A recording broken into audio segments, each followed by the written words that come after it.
Bonjour, Mathieu Klugzinski, je suis avocat en droit public des affaires au sein du cabinet Admis Avocat. Les nouveaux CCAG, applicables depuis le 1er avril 2021, intègrent les objectifs de la commande publique responsable dans un cadre contractuel. En effet, ces nouveaux CCAG prévoient tous une clause relative à l'insertion sociale et une clause relative à l'environnement. Concernant l'insertion sociale, les documents particuliers du marché peuvent prévoir une clause permettant une action d'insertion. À cet égard, cette clause précise le public qui est éligible à cette insertion sociale et les modalités de mise en œuvre de cette action, notamment concernant le calcul des heures d'insertion sociale. Afin de faciliter la mise en œuvre de cette clause d'insertion sociale, le CCAG prévoit l'intervention possible d'un facilitateur. Dans ce cas-là, les coordonnées de ce facilitateur devront être précisées dans les documents particuliers du marché.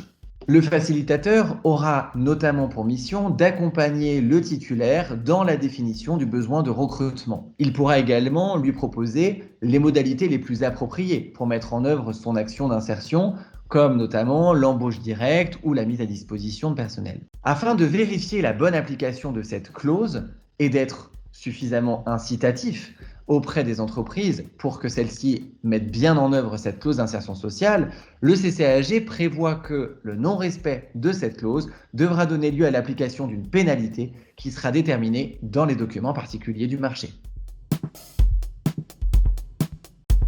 Chaque CCAG comporte également une clause qui est liée à l'environnement. Bien qu'importante, cette clause s'avère nettement plus sommaire dans son contenu que la clause d'insertion sociale. Il est uniquement précisé que ces obligations doivent être vérifiables selon des méthodes objectives et qu'elles doivent faire l'objet d'un contrôle effectif. Chaque acheteur devra donc tenir compte de la nature propre de son achat. En effet, une clause environnementale type ne serait pas pertinente et un travail d'adaptation au cas par cas est nécessaire. En commentaire, le CCAG propose que les acheteurs puissent prendre en compte la réduction des prélèvements des ressources, la composition des produits, notamment leur caractère écologique, polluant ou toxique, les actions en faveur du réemploi, de la réutilisation, du reconditionnement, du recyclage ou encore les économies d'énergie et le développement des énergies renouvelables. Là encore, la méconnaissance de cette clause devra entraîner l'application de pénalités qui seront déterminées dans le CCAP.